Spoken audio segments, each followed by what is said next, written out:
வணக்கம், வாழ்க வளமுடன். இன்றைக்கி திங்கட்கிழமை. சிவன் ஆசீர்வாதத்துடன் ஒரு கோலத்தை போட்டு ஒரு கதையை சொல்லுவோம் அப்படின்ட்டு ஒரு கதையை சொல்லுவோம். கதை கிடையாதுங்க, இது முன்னேற்றத்திற்கானது. வெற்றிகரமாக வாழ்க்கை வாழ்வதற்கு நம்ம என்ன செய்யணும், எப்படியெல்லாம் நம்ம எதை எடுக்கணும் எதை எடுக்கக்கூடாது அப்படிங்கிறத பற்றி ஒரு கருத்து போட்டிருந்தாங்க. எந்த ஒரு விஷயத்தையும் எந்த ஒரு விஷயத்தையும் நம்மளால் மாற்ற முடியலையோ அதை விட்டுறணுங்க. மாற்றணும்னு நினச்சிட்டு அது முடியலையா அதை விட்டுறணும். நம்மளுடைய முன்னேற்றத்திற்கு வேறொரு கோணத்தில் நம்ம என்ன செய்யணுங்கிறத முயற்சி செய்யணுங்க. அப்படி தான் போட்டிருக்கு.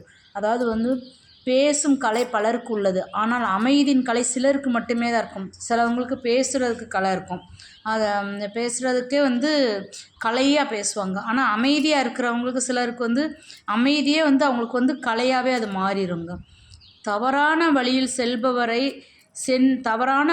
சென்று வெல்பவரை வாழ்த்தியும் நேரான வழியில் சென்று தோற்பவனை தாழ்த்தியும் பேசும் சமுதாயத்தில் குற்றங்கள் பெருக ஆரம்பிச்சிருச்சுங்க. இப்போ குற்றங்கள் ஆயுதத்தால் வென்றவன் பழிவாங்கும் எதிரியை உருவாக்குகிறான், ஆனால் அன்பால் வென்றவன் இன்னொரு ஆண்டவனை உருவாக்குகிறான். எப்படி? இது எவ்வளோ பெரிய கருத்து. ஆயுதத்தால் வென்றவன் பழிவாங்க உருவாகிறான், அன்பால் வென்றவன் இன்னொரு ஆண்டவனை தேடுகிறான் போட்டிருக்காங்க. நல்லா நம்ம கட்டுப்பாட்டில் இல்லாத விஷயங்களை கட்டுப்படுத்த முயல்வதை இன்னைக்கூட நம்ம கைவிட்டுறணுங்க. இன்று முதல் நம்ம நல்ல விஷயங்களை மட்டுமே நம்ம ஆழமாக சிந்திக்கணுங்க. ஆழமாக சிந்திச்சு நம்ம மனநலத்திற்கு முதலிடம் கொடுத்து ஃபஸ்ட்டு நம்ம என்ன எடுக்கணுங்க. நம் வாழ்க்கையில் 1000 தடைகள் வழிகள் இருக்கும். நமக்காக அந்த 1000 வழிகளையும் நம்ம தேடுகிறோம். ஆனால் நமக்கு கிடைப்பதோ 1000 காயங்கள் தான். நமக்காக அதில் 1000 வழிகளை தேடுகிறோம், நமக்கு கிடைப்பது என்னது? 1000 காயங்கள். நம்மளை உடைக்கும் 1000 நினைவுகளும் நம்மை கடக்க வைப்பதோ 1000 கனவுகள். எவ்வளோ அழகாக இருக்குது பார்த்தீங்களா? வாழ்க்கை என்றால் 1000 இருக்கத்தானே செய்யும். நம்ம யோசிப்பதற்கு ஒன்றுமே இல்லைங்க. உழைப்போடு சிறிது பயணித்தாலே போதும், சகலமும் நமக்கு கை கொடுங்க. யாரையும் குறை கூறதே காரணம், அனைவரிடமும் பெரிய குறை உன்னிடமும் உள்ளது, மற்றவரிடம் குறை காண்பதை பற்றி நம்ம சொல்லக்கூடாதுங்க.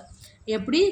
யாரையும் குறை கூறாதே, காரணம் அனைவரை விடவும் பெரிய குறை உன்னிடம் உள்ளது, மற்றவரை குறை சொல்வதே உன்ட்ட ஒரு குறை தானே அப்படின்னு சொல்கிறாங்க. உங்களுடைய வாழ்க்கையை நம்ம விரும்பியபடியே வாழணும்.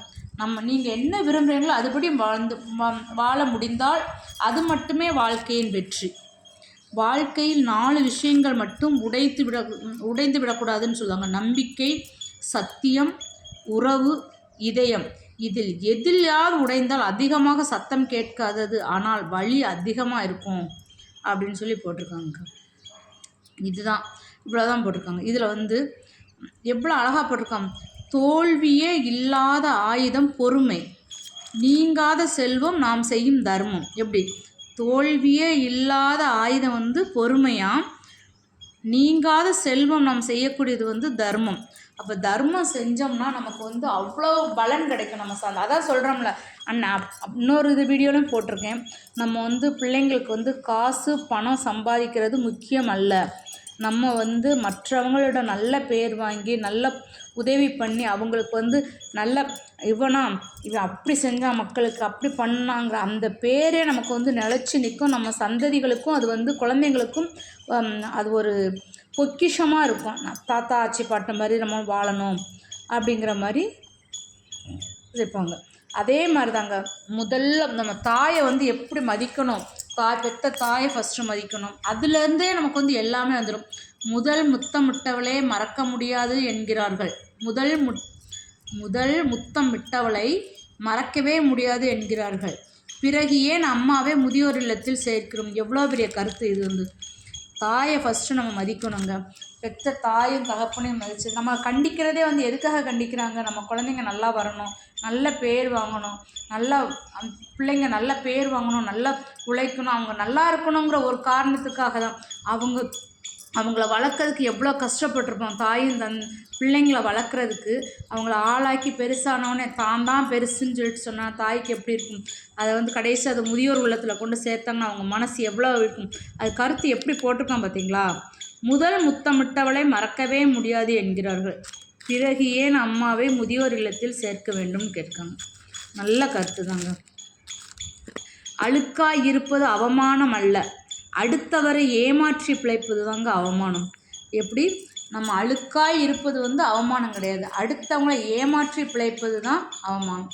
அதனால் நம்ம நேர்மையுடன் வாழ்ந்து நம்ம நல்ல பேர் வாங்கி நம்ம குழந்தைங்களுக்கு அவங்க வருங்காலம் எதிர்காலம் நல்லா இருக்கணுங்கிறதுக்காக காசு பணம் சேர்க்கறதை விட நல்ல பேர் வாங்கி குழந்தைங்களை ஆரோக்கியமாக வளர்க்கறதுக்கு நம்ம உறுதுணையாக இருப்போம். வாழ்க வளமுடன். என்னோடய சேனல் பிடிச்சிருந்தா